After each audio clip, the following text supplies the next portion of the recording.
The playoffs are here, and you can predict the action all the way to the finals with FanDuel Predicts. Predict the spread, the total points, and even the game-winning moments that make the playoffs. Sign up and get a $25 bonus with FanDuel Predicts. Offered by FanDuel Prediction Markets, LLC, a registered futures commission merchant. 18 plus bonus is non-withdrawable and expires 7 days after receipt. Trading derivatives involves significant risk and may not be suitable for all investors. Manage your activity with their consumer protection tools. Restrictions apply. See terms at FanDuel.com/predicts/bonus-offer-terms.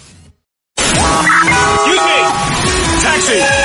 What are you doing? This is the 77 WABC minicast.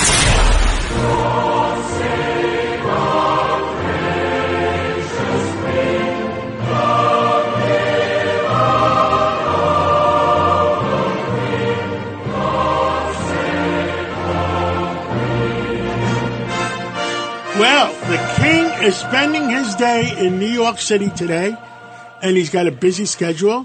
Well, I got to meet him. I was going to say, John, I can't wait to hear your conversation with King Charles. I guess the mayor and the governor greeted him first. Well, here's my assessment, my honest assessment.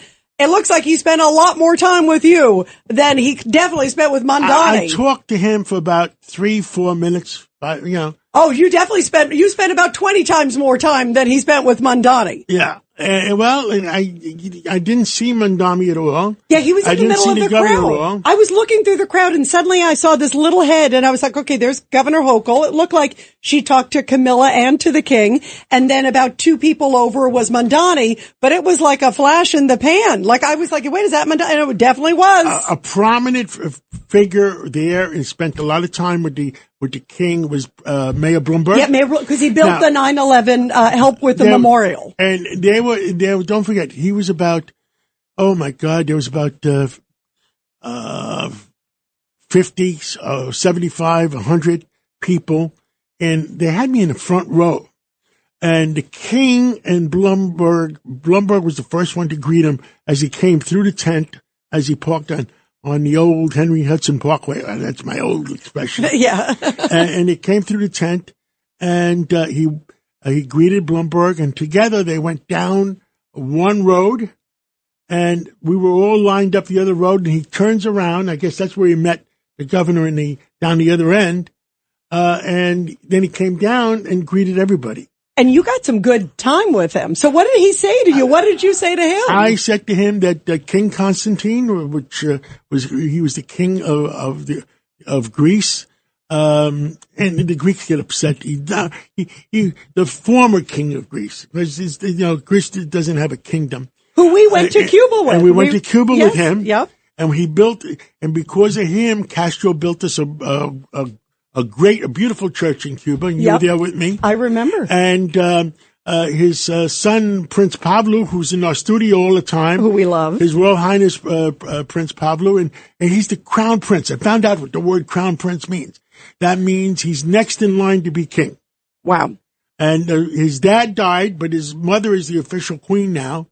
God forbid his mother passes, then he's the king. And they're related That's to what King. crown prince means. And they're related to King Charles. And don't forget, King Charles, and I talked to him about it, is half Greek, because his father was Greek. That's right. And he's first cousins with our friend, His Royal Highness Prince Pablo, who's always in the studio with us. How beautiful is it? So fill us in. So you talked with him about that. And what did you think of the king? What was your reaction?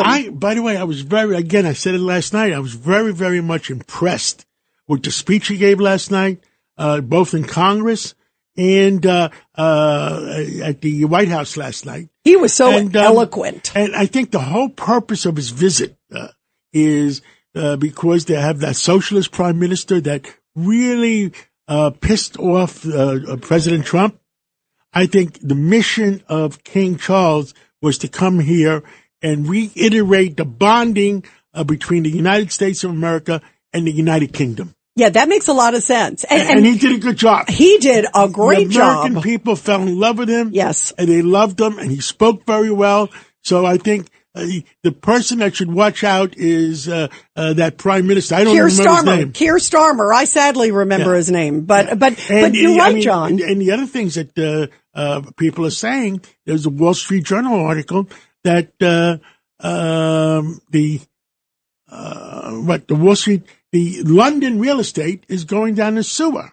And I was on Fox Business this morning. I forgot to send it. Wait, you did Fox Business before you went all the way down to 9/11 to the memorial there? Yes. Wow, you had a busy day. And I came and did staff meetings in the meeting. Oh, wow. And now he's doing Cats and Cosby. He is like an Energizer bunny. He's been everywhere. He has. All right, let's move on. Yeah. Well, by the way, I just want to say, where's the big applause? I love that you got a chance to meet the king. You're too humble, but I'm going to say it. I